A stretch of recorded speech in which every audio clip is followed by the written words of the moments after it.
Hey folks, welcome. How you doing? Thanks for joining us. We are having fun on our North Dakota leg of our trip to Alaska.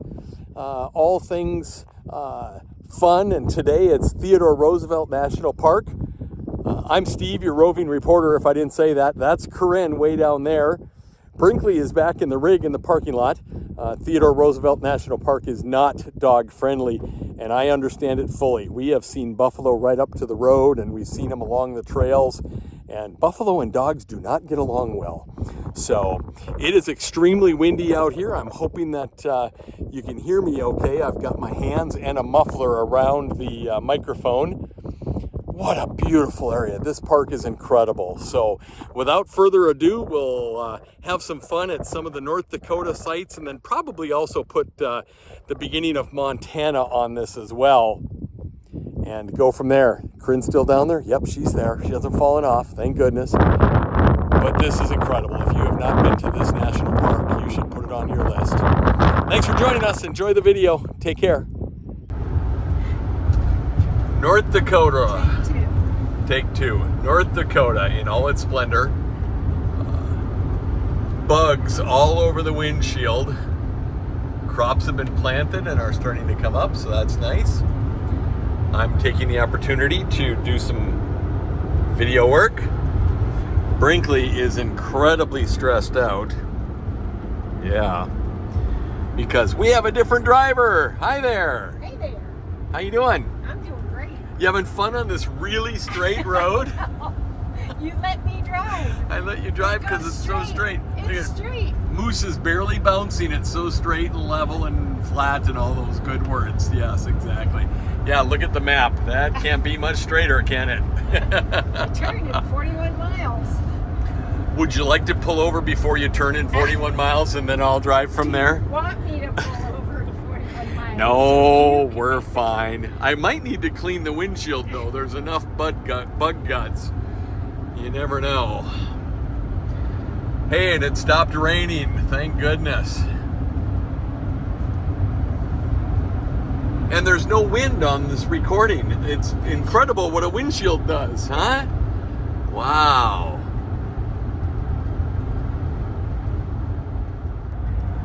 All right, Moose, what do you think? We got traffic, and we've got these white things in the way, and the road is crooked. Should we let her continue to drive? Oh my gosh, the dilemma. And there's bumps. I guess we'll let her drive. She's doing fine. Oh, what she has to put up with, huh? Yeah. And the windshield's no cleaner. Sorry, I haven't stopped to clean the windshield. Our first night in North Dakota, we ended up staying in Grafton, had a real nice town campground. Brinkley was able to run around a bit, and we got some exercise as well as it wasn't raining. And then our first stop of the day was the Geographic Center of North America in Rugby, North Dakota. That was kind of a fun little wayside rest, I guess you'd call it. Brinkley was having fun getting his sea legs again in the rig. I loved the fact that Corinne drove some this morning. It's kind of an inside joke that I only let her drive when it's straight and flat. And then we made it to the Garrison Dam. Was able to get the drone out, which is always a fun thing to be able to do, so we can kind of explore what's going on in the area.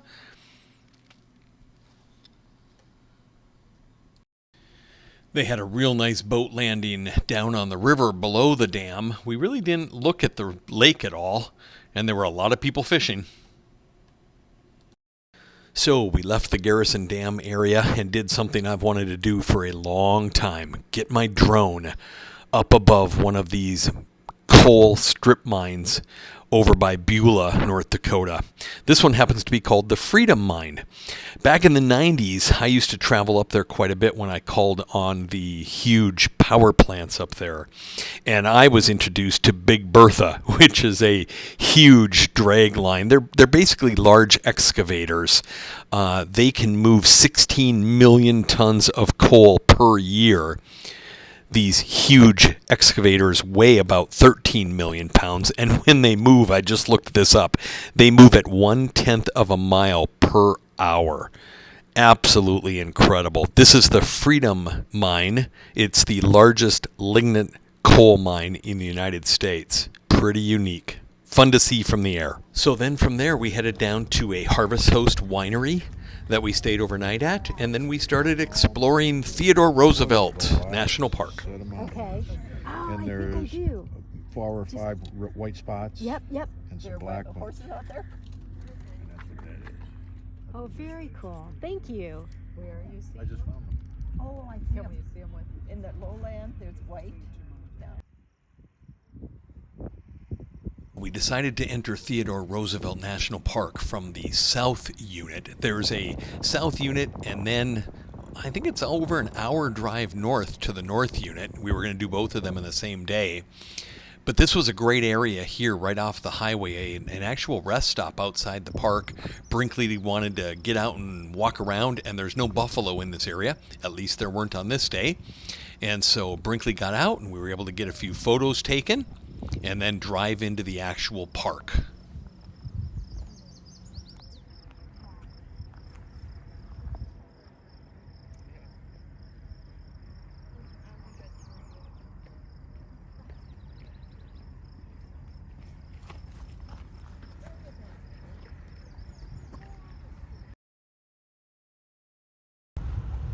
We drove through Medora, North Dakota, right on the entrance, right at the entrance to Theodore Roosevelt National Park South Unit, home of the famous Medora musical. Stopped and got some ice cream, and then it was time for buffalo. Everything buffalo, it seemed like, and boy, they were all over the place. Just a few buffalo.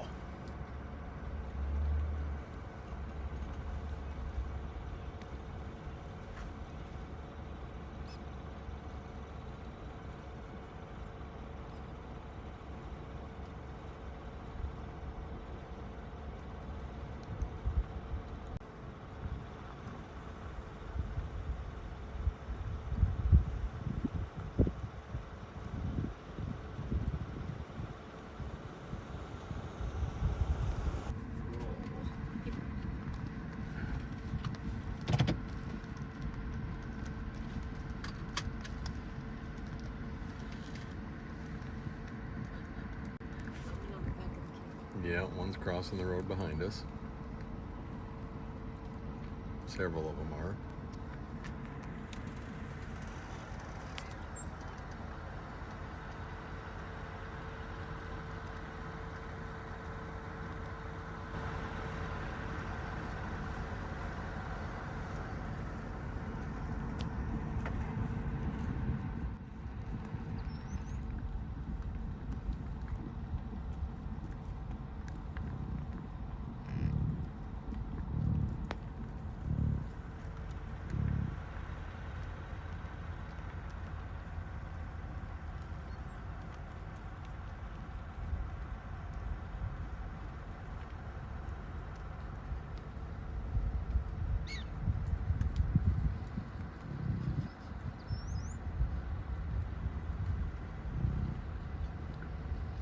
There's the big old guy.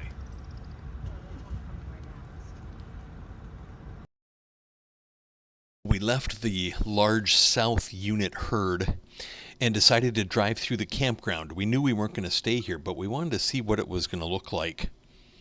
There are 76 campsites, all non-electric. There are no facilities at all other than pit toilets.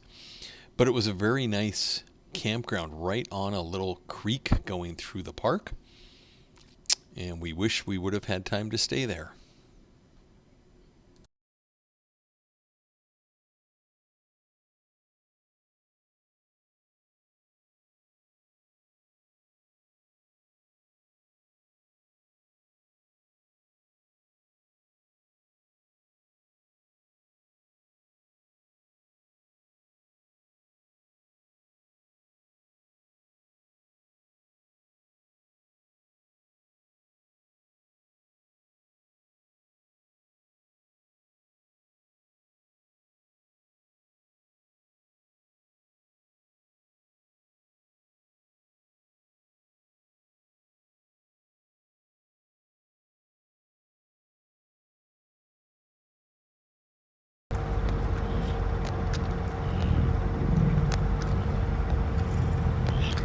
Wow, more buffalo before we leave the south unit.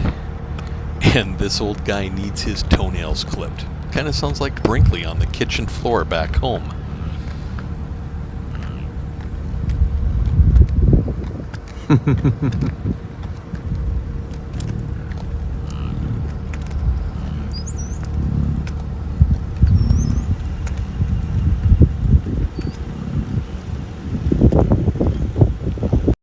I didn't know this, but there's actually large coal veins throughout most of North Dakota. And in the south unit here, there's a coal vein that's been on fire since it was first reported in 1951. So if you think about it, it's been on and off for over 70 years that it's been burning. There's all kinds of reports of rangers leading hikes back in the 70s where they would actually have marshmallow roasts.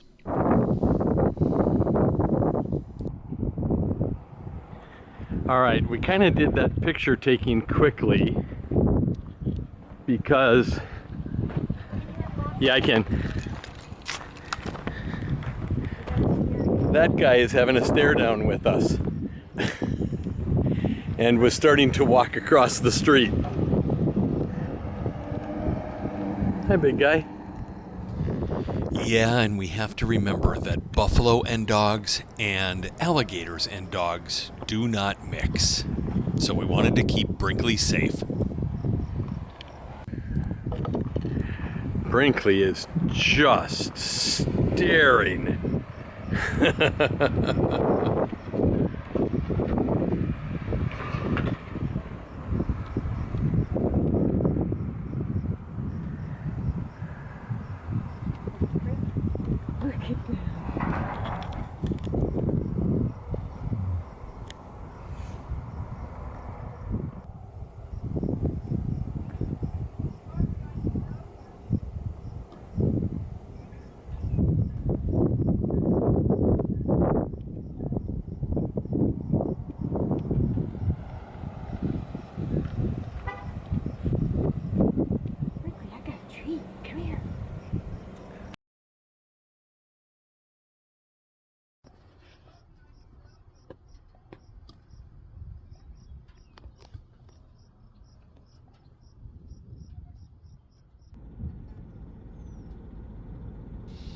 Okay, so we spent the majority of the afternoon in the north unit. There's a couple differences between the north unit and the south unit. First of all, there's about 300 buffalo in the north unit, so a few less than the south unit. But the big differences are, at the south unit, the majority of the drive you are down in the valley. Whereas the north unit, the majority of the drive, you are up on top of the ridge line. The perfect example of it is the first couple minutes of the video where I was leading in telling you about North Dakota. That was taken up in the north unit. I'll include a couple of photographs and maybe another little video in that area. Corinne went for a long hike down along one of the ridge lines, but really a beautiful area. Had some fun watching the buffalo again, saw some wild horses.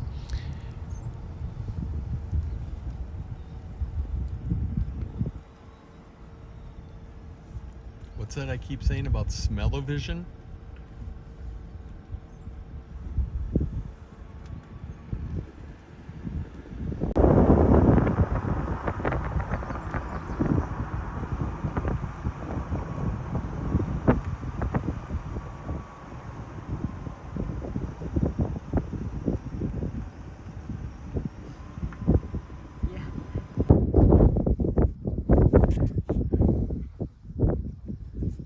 Let's see if there's any way that we can get rid of the wind here.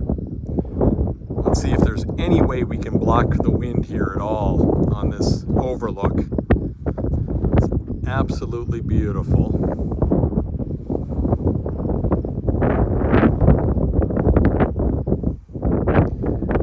But it's also incredibly windy. Here's the Little Missouri River.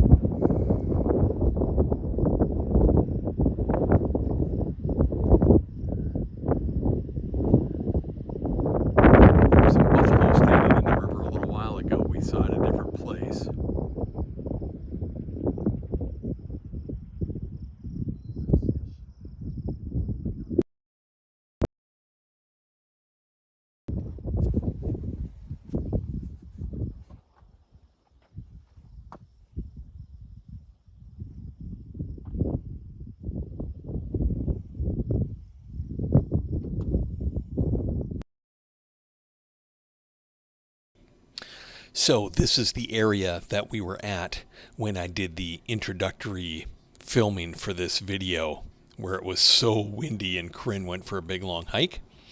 Then I figured I would put in a little bit of topography lesson.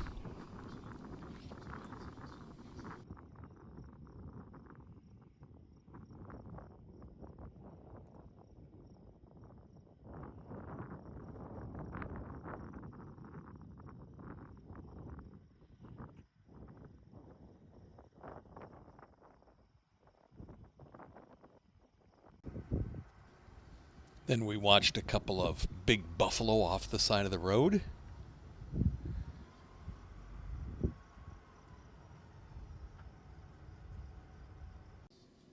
And then just a nice drive to exit the park before getting stopped by some more buffalo that think they own the road. It's fun seeing them up there like that.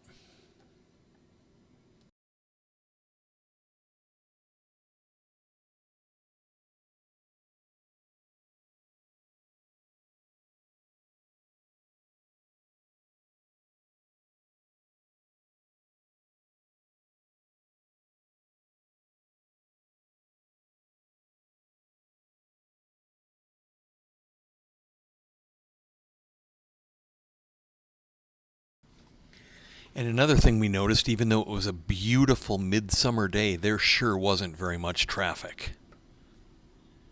Other than buffalo, of course.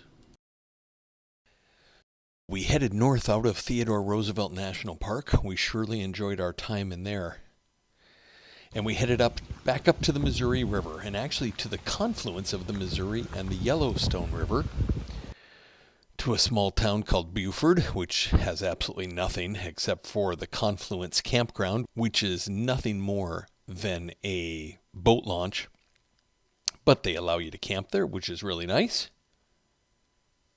We spent a nice quiet evening. There was only one other camper, actually two other campers, a family and the grandparents in the other camper.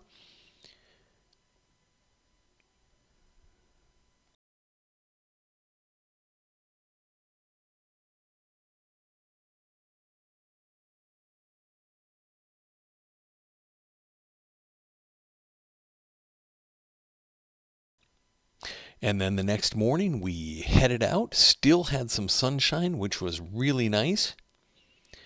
Had to have a train. I mean, my gosh, we're on a trip and camping, so there's got to be a train nearby, right? That's kind of another inside joke with us. And then we found it to Fort Union, which was a beautiful old fort right on the Missouri River.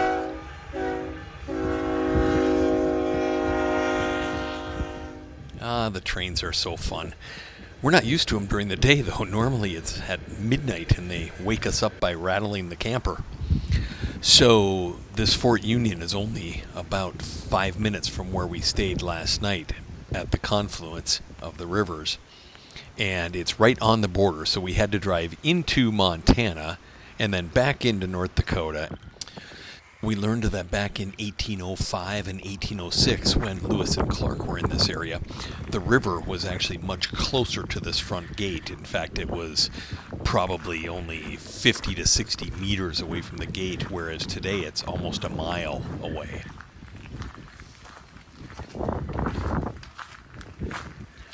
Pretty cool walking into an old fort like this. It was mainly used for fur trading and wasn't there for all that long. And there were 5 or 6 other forts in the area, but this was one of the nicest, and it's been redone beautifully.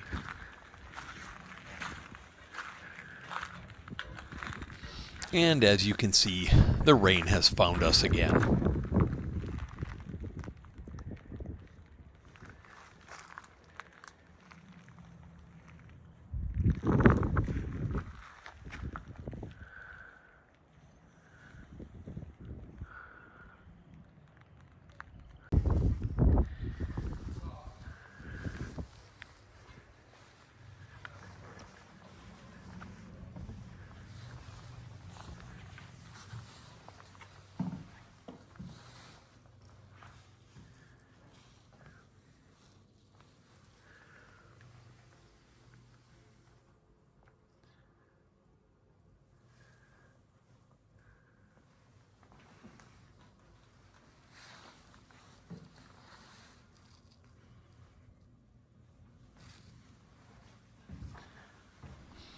I love this map. It really shows us the westward expansion, and it reminds us that where we are standing right now was part of the Louisiana Purchase a couple of years before Lewis and Clark were sent up here by Jefferson.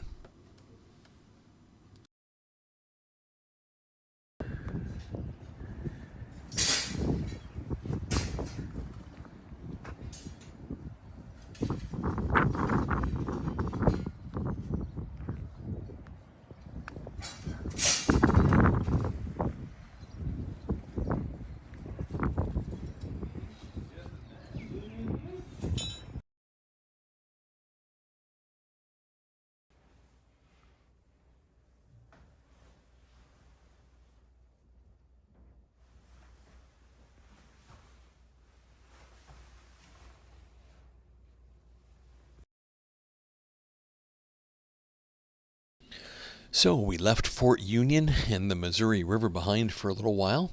We got out of the rain and started our drive over toward Fort Peck. And within a little while, we noticed a pretty bad fire, which we ended up learning was the complete destruction of a family farm, a business. And I guess my thoughts are, if that's the worst we see while we're putting all these miles on our rig, I guess we're pretty fortunate. And hopefully everybody was okay.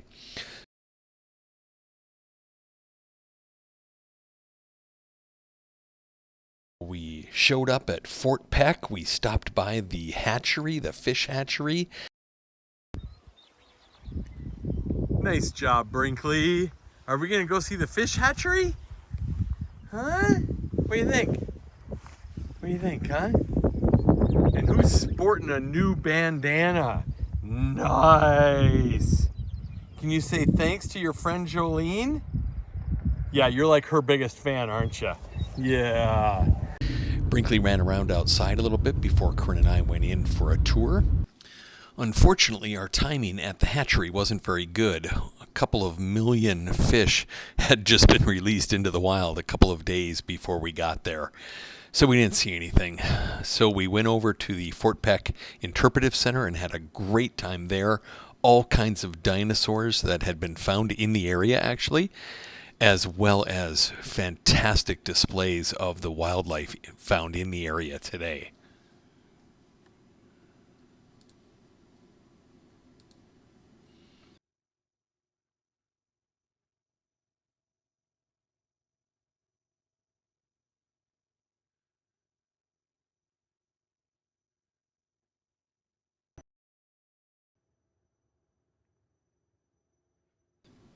And of course, a ton of information on the building of the dam.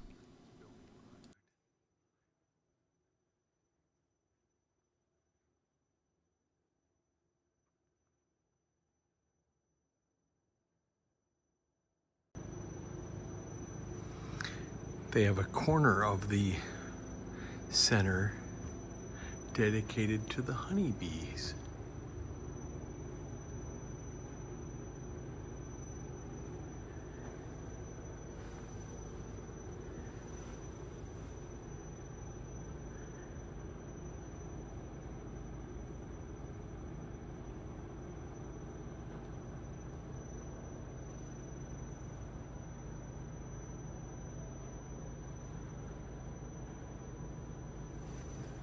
See if we can hear them.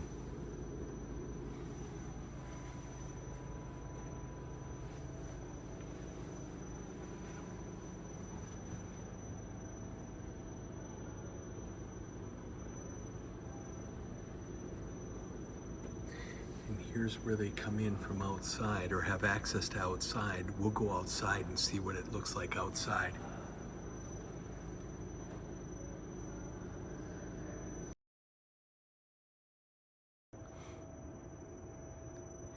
They've got a great setup here to show us everything about the area.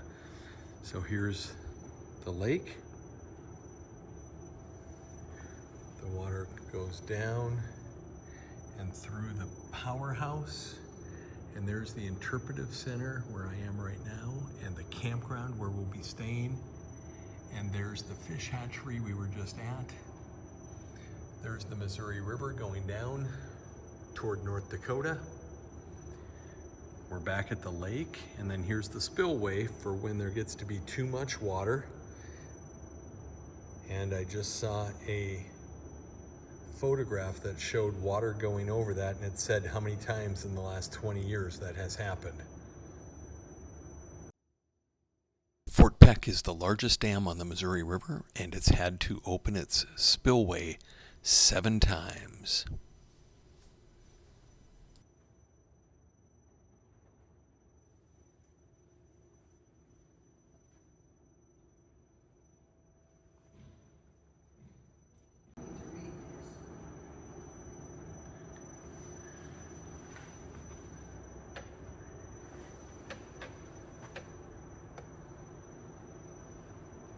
There are a lot of bees in here. I didn't know that you could turn it. Corinne just figured that out.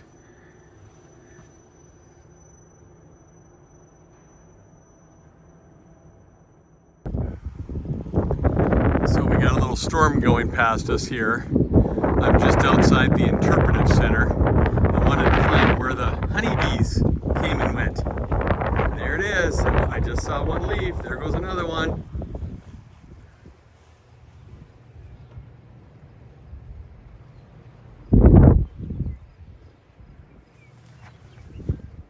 Oh, I've got one buzzing my ear.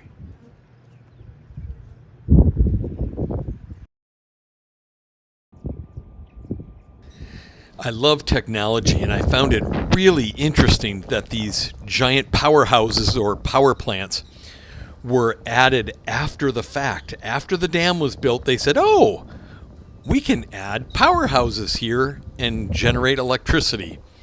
That was pretty cool. And these are some of the largest ones I've ever seen.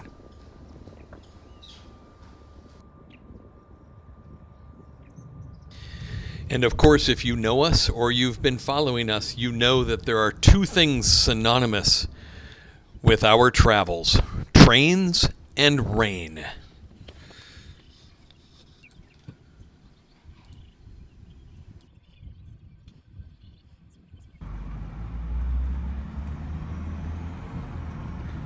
Spend some time in the interpretive center, which is right next to the dam power plant. And then we'll go drive up over the dam. So there's a road across the entire length of the top of the dam, which is almost 8 miles long. Here we're looking at the river downstream of the lake. There's the campground. And of course it rained. And of course it was very windy. The lake has over 50 different species of fish in it, which is really cool. So again, another huge lake for fishing in the upper Midwest. This is the largest lake in Montana. I put my drone up, and there's the campground. There's the river and the powerhouse. The entire length of the dam. And then guess what? The sun came out. This is not a separate day. This is the same day. The sun came out. It was beautiful. We had dinner. And then I realized we were going to have a gorgeous sunset. So I got the drone back up. And sure enough, enjoy the footage. We are less than a third of the way across Montana. The next video will have some of the scenes of northern Montana, and then we'll get into Glacier National Park before crossing the border into Canada.